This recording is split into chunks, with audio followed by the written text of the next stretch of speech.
प्रणाम। मैं विष्णुदत्त पांडे फिर जो विषय लेकर के आपके सामने उपस्थित हुआ हूँ वो है कि धर्म ग्रंथों के प्रति एक विनम्र निवेदन। हमने जब पिछली बार वीडियो बनाना बंद किया था तो हमको याद आ रहा है कि हम नैतिक शिक्षा के स्रोत के रूप में अपने जो इतिहास और पुराण का साहित्य है, हमारे जो आख्यान हैं हमारे धार्मिक ग्रंथों में, उनका क्या योगदान है इसी की चर्चा कर रहा था। तो हमारे जो धर्म ग्रंथ हैं हमारी संस्कृति के यही मूल स्रोत हैं और हमारे रीति रिवाज इत्यादि जो भी हमारी परंपरा करती आई है, चलती आई है, उसके वही गाइडलाइन है, वही उसके संरक्षक हैं, वही तय करते हैं कि आगे हमारा विकास कैसे हो। हम पीढ़ी दर पीढ़ी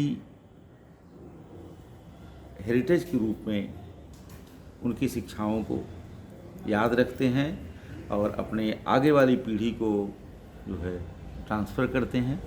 तो धर्म ग्रंथों के प्रति हमारी जो वर्तमान पीढ़ी है या आगे आने वाली जो पीढ़ी है वो मनमाना न कर सके, इसके लिए एक विनम्र निवेदन है। इसके लिए तो पहले उन ग्रंथों में ही, धर्म ग्रंथों में ही व्यवस्था है। जैसे हमारा जो वैदिक साहित्य है, वैदिक साहित्य में मनमाना करने की छूट नहीं है। जैसे हम वेदों को अपने ढंग से नहीं पढ़ सकते, अपने ढंग से नहीं लिख सकते। हमारे यहाँ वाचिक परंपरा रही, स्रोत परंपरा रही, सुन करके वेदों का जैसे उच्चारण करना है, जैसे गायन करना, वैसे ही हमें करना है। मनमाना राग बना के नहीं करना है और उनका मनमाना अर्थ भी नहीं लगाना है। अर्थ इत्यादि लगाने के लिए उसमें पर्याप्त निर्देश हैं, निरुक्त इत्यादि ग्रंथ हैं जो हमें अनुशासन में रखते हैं। और दूसरी बात यह है कि हमारी जो वैदिक परंपरा वो ये मान के चलती है कि जो शब्द हैं और उनके जो अर्थ होते हैं, शब्द और अर्थ का नित्य संबंध होता है। नित्य संबंध माने एक शब्द का जो अर्थ है वही अर्थ सदैव रहता है। नित्य संबंध का यही मतलब है। तो शब्द और अर्थ का नित्य संबंध मानते हुए और शब्द को नित्य मानते हुए हमारे यहाँ शब्द ब्रह्म की परिकल्पना की गई है। नित्य ब्रह्म, शाश्वत ब्रह्म की परिकल्पना है हमारे यहाँ कि जो अपरिवर्तनशील है, सर्वव्यापक है, सब स्वतः सिद्ध है, सर्वथा सिद्ध है, वही ब्रह्म है।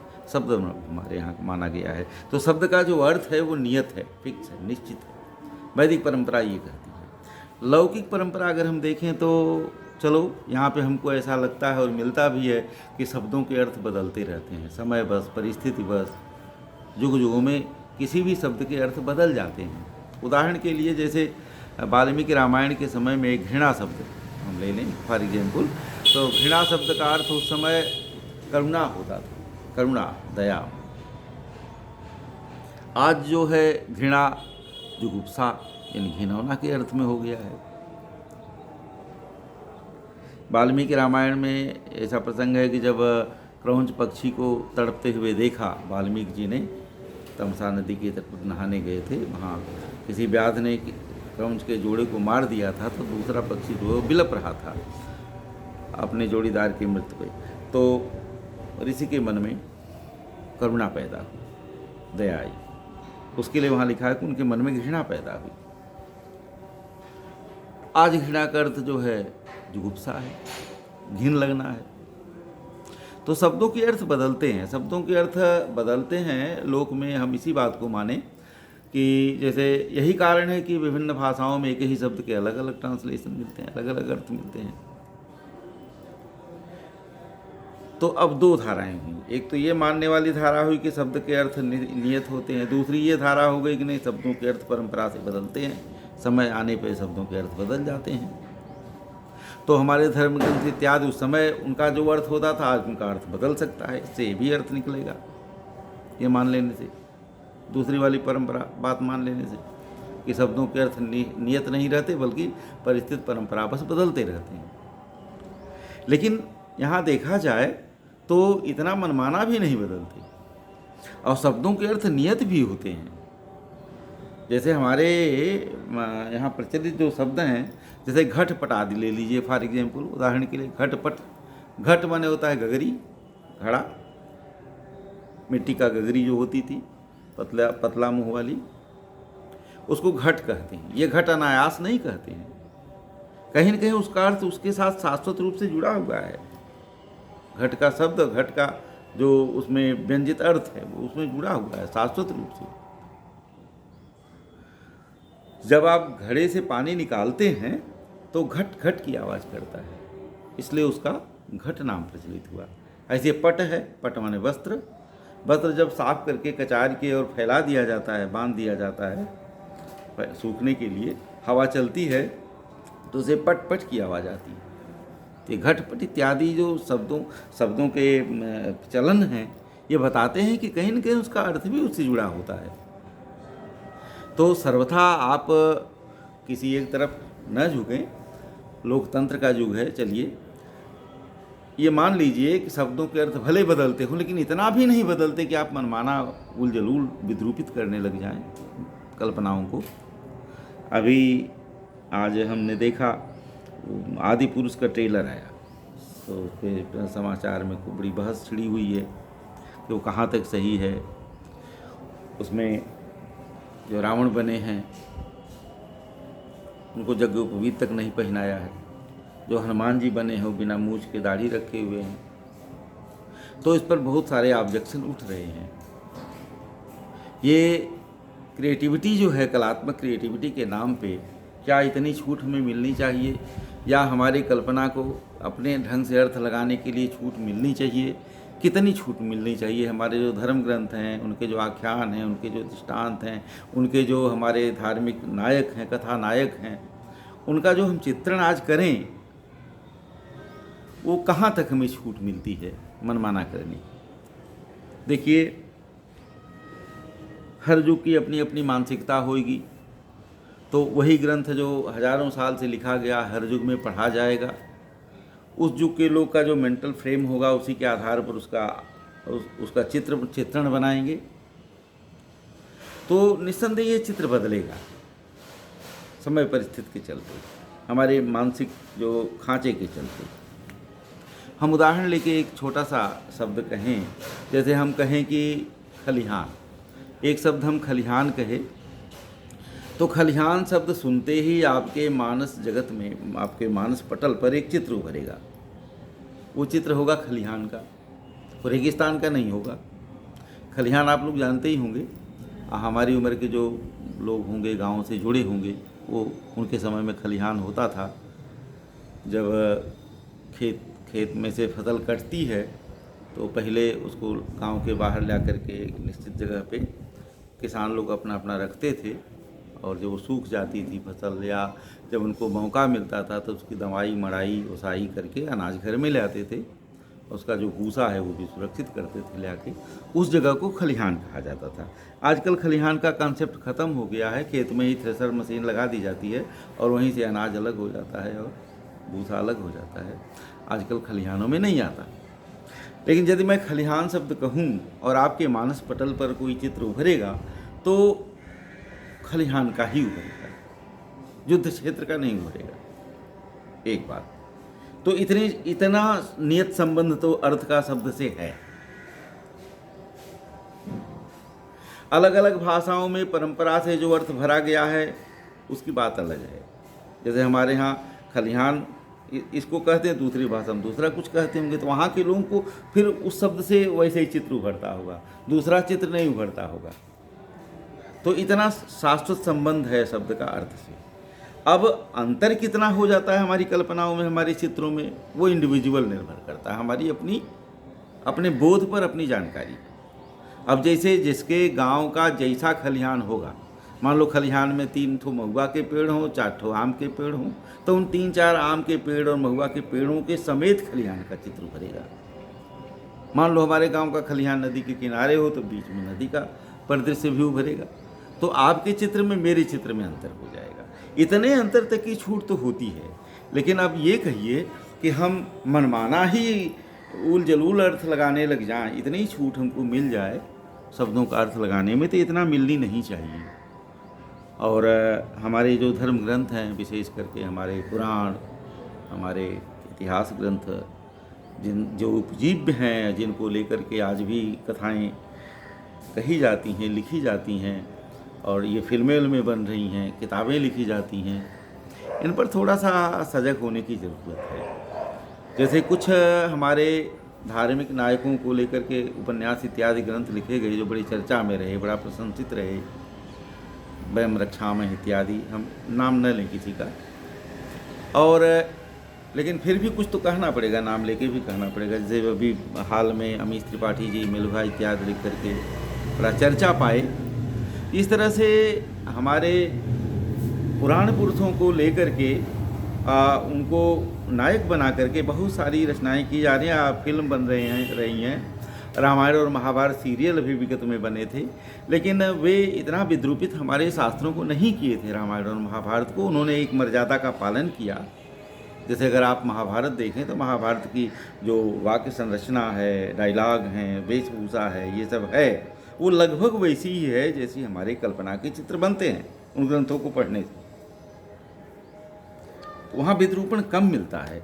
लेकिन अगर आप ऐसा रावण बनाते हैं जो जग्गोपवीत ही न पहने, रावण ब्राह्मण था, वो कुलस्थ का नाती था, पौत्र था, उसकी माँ जरूर राक्षस कुल में थी, कुल में से आई थी, लेकिन पिता का संस्कार ज़्यादा हावी था उसके ऊपर, क्योंकि वो तपस्या भी किया था, और इसके बाद वो तपस्या के अलावा विद्वान भी बहुत था, और ब्राह्मणोचित कृत्य भी करता था।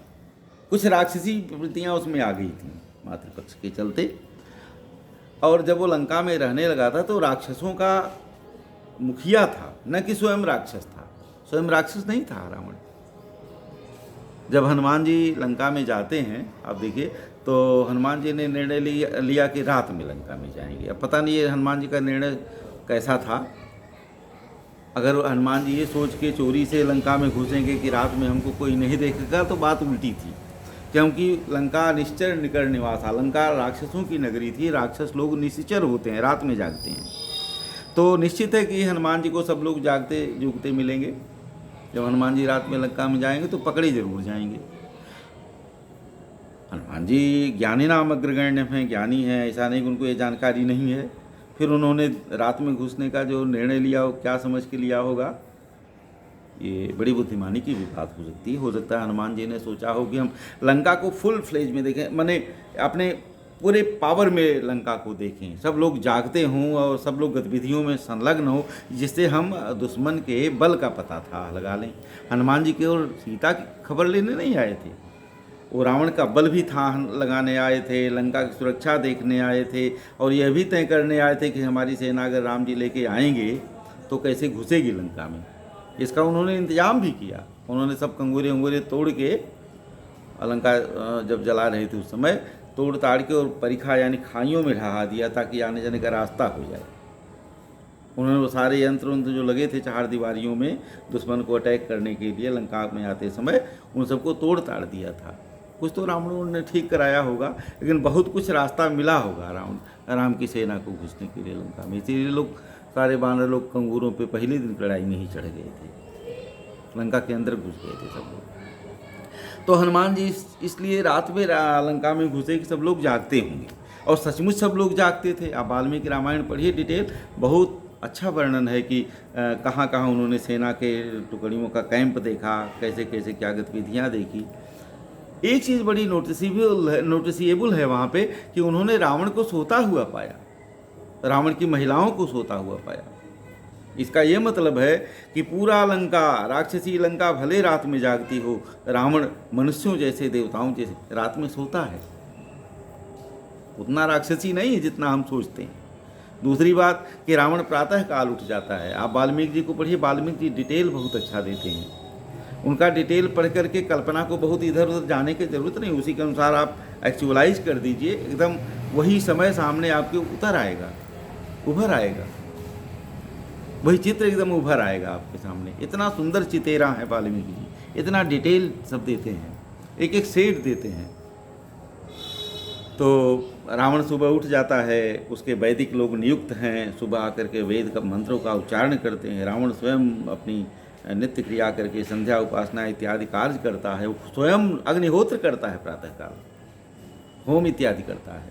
और आप देखिए कि ये सब करने के बाद भी रावण जो है सवेरे ही, अभी दिन नहीं निकला है, अभी रात ही है, प्रातःकाल है, हनुमान जी अभी अशोक वाटिका में छिपे बैठे सोच विचार कर रहे हैं कि हम सीता के सामने प्रकट हों कि ना हो, तब तक रावण अपने साजबाज के साथ सीता जी के यहाँ हाजिर हो जाता है। ऐसा नहीं कि सब सारे लोग उसके साथ जो आए हैं उसके अंगरक्षक या अंगरक्षिकाएँ महिलाएं सब आंख मूंद के और आंख खोलते अभी आंख मलते हुए बिना दतून कुल्ला के चली आई होंगी, ऐसा नहीं है। तो इन सब से लगता है कि रावण को ऐसा मत चित्रित करिए कि हमारी कल्पना विद्रूपित हो जाए। और रावण जो है ठीक है, वो असुर है, राम का प्रतिपक्षी है, हमारा भी प्रतिपक्षी है। इसलिए प्रतिपक्षी है कि उसके अंदर जो आसुरी प्रवृत्ति है उसके ऊपर सूरी प्रवृत्ति को बलवती होना ही है। यही सत्यमेव जयते का उद्घोष है हमारी सभ्यता संस्कृति का। हम रावण की प्रशंसा नहीं कर सकते, लेकिन रावण इस लायक तो है कि राम ही उसे मार पाते हैं। राम रावण योर युद्धो राम रावण योरिव, वर्णन है कि राम रावण का जो संघर्ष हुआ था वो राम रावण का ही संघर्ष था। ऐसा नहीं कि एक शेर जो है एक खरगोश से लड़ने गया था। तो रावण को इस तरह से विद्रूपित चित्रित न किया जाए।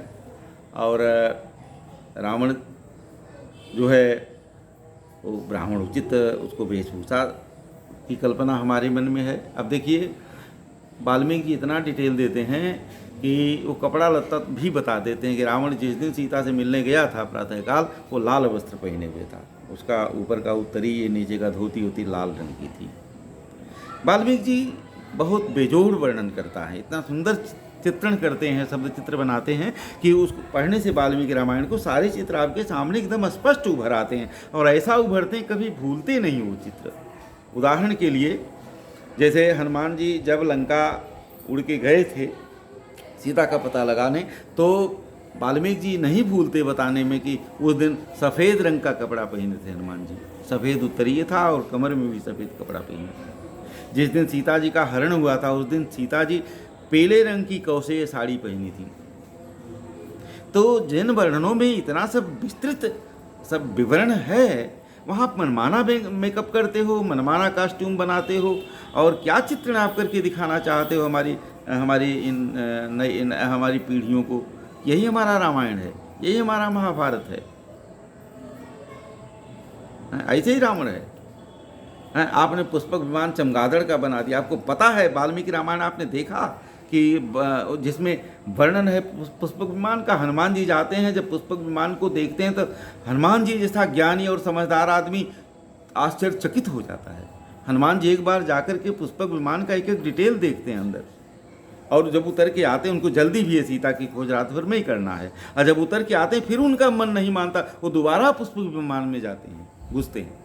तो ऐसे पुष्पक विमान को आपने चमगादड़ बना दिया जिस पर रावण बैठा है। बड़ा दुख होता है। हमारा यही भी नम्र निवेदन है कि धर्म ग्रंथों को पढ़ते समय वे धर्म ग्रंथ स्वयं ही सब वर्णन डिटेल में कर देते हैं। आपको करना कुछ नहीं है, अपने से अपने मन को विद्रूपित न रख करके खुला रख के अपने मन मस्तिष्क को उस कल्पना में डूबिए, साकार कीजिए कि क्या चित्र खींच रहा है रचनाकार, कथाकार, दृष्टांत लिखने वाला, और उस कल्पना को एक्चुअलाइज करिए ठीक वैसा ही हूबहू जैसा वो करना चाहता है, जैसा चित्रित करना चाहता है, जैसा वो शब्द चित्र बनाता है, वैसे ही शब्द चित्र मन में उकेरिए। और एक इसके साथ एक छोटा सा और निवेदन है, कर पाइए तो इतना करिए, और नहीं अगर कर पाइए तो कोई बाध्यता नहीं है कि आप उन्हीं कथानकों को अपने वर्णन के लिए उठाइए, उन्हीं पर किताब लिखिए, उन्हीं पर फिल्म बनाइए, उन्हीं पर सीरियल बनाइए। काल्पनिक कथानकों की कमी नहीं है, अपने दिमाग से गढ़िए, बनाइए, आपको छूट है। लेकिन जब धर्म ग्रंथों को या हमारे ऐसे ग्रंथों को उठाइए तो उनके साथ थोड़ी सावधानी बरतिए। देखिए हमारे चित्रकार धार्मिक चित्र बनाते हैं, लक्ष्मी जी का चित्र बनाएंगे, दुर्गा जी का बनाएंगे, कृष्ण भगवान का बांसुरी बजाते हुए त्रिभंगी चित्र बनाएंगे। हमारी मूर्तियाँ बनी हैं जिनकी बड़ी आलोचना होती पाश्चात्य जगत में। आजकल आधुनिक लोग भी तथाकथित लोग बड़ी आलोचना करते हैं कि हमारी मूर्तियाँ बनाते हैं, देवी जी की मूर्ति बनेगी, कमर पतली बनेगी, स्तन इतना बड़ा बनेगा, नितंब इतना बड़ा बनेगा। अरे बाबा, वो क्यों बनेगा? इसके सब शास्त्रीय आधार हैं। नितंब बड़ा बनाने का मतलब है कि उसमें स्थायित्व है, ये मेरी माँ है, मेरा अधिष्ठान है, मुझे लेकर के स्थिरता से बैठी है वो। स्तन बड़ा बनाने का मतलब कि इसमें मेरे लिए बड़ी फीडिंग है, मुझे बड़ा संरक्षण है माँ से, उस मातृत्व शक्ति से। दूसरी बात, हमारे यहाँ इतने स्पष्ट निर्देश हैं मूर्तियाँ बनाने के, चित्र बनाने के, शास्त्रीय निर्देश हैं, उन्हीं के आधार पर कलाकार चित्र बनाता है, मनमाना नहीं बनाता। उन्हीं के आधार पर मूर्तियाँ बनती हैं, उल जलूल नहीं बनती। हमारे यहाँ सुंदर वास्तुशास्त्र है, मंदिर बनाने का वास्तुशास्त्र है, घर बनाने का वास्तुशास्त्र है, उसी के हिसाब से मंदिर बनते हैं। हर मंदिर पश्चिम दिशा की तरफ मुख्य द्वार रखता है। आजकल बात दूसरी हो गई, जहाँ कहीं कब्जा की ज़मीन खाली है और तो किसी दिशा में मुंह बना के मंदिर बना दो। ऐसा नहीं है। तो ये इन सब शास्त्रीय विधानों पर हमारे जग की जो वेदी यदि बनती है, उसके सब शास्त्रीय विधान, उनका नाप तौल सब बताया गया है, आकार सब निश्चित किए गए हैं। अरे आप पढ़िए बाबा, नहीं पढ़ पाते, नहीं समझना है उसको, कोई बाध्यता नहीं, उसे छोड़ दीजिए, उसे उसको कम से कम विद्रूपित मत करिए, उसको मत पढ़िए, मत प्रसारित करिए अपने ढंग से, उसे वैसे ही छोड़ दीजिए। जिसके समझ में आएगा, जिसको उसकी जरूरत लगेगी, वो उसको पढ़ेगा। तो धर्म ग्रंथों को लेकर के हमारे यहाँ बहुत दकियानुसी नहीं है, लेकिन इतना पर्याप्त उसमें विवरण है कि आप उसी के अनुसार अपनी कल्पना को आखारित कर लीजिए, वही बहुत है। उसमें अपनी भड़ास डालते हो आप, अपनी क्रिएटिविटी के नाम पे, रचनात्मक कलात्मकता के नाम पे अगर आप इस तरह से करते हैं तो ये अनुचित है और इसके लिए छूट नहीं है। तो मेरा विनम्र निवेदन है कि या तो उसे ठीक से समझिए, जैसा वो कहते हैं वैसा समझिए, और नहीं तो उन्हें छोड़ दीजिए। इन शब्दों के साथ हम समाप्त करते हैं। प्रणाम।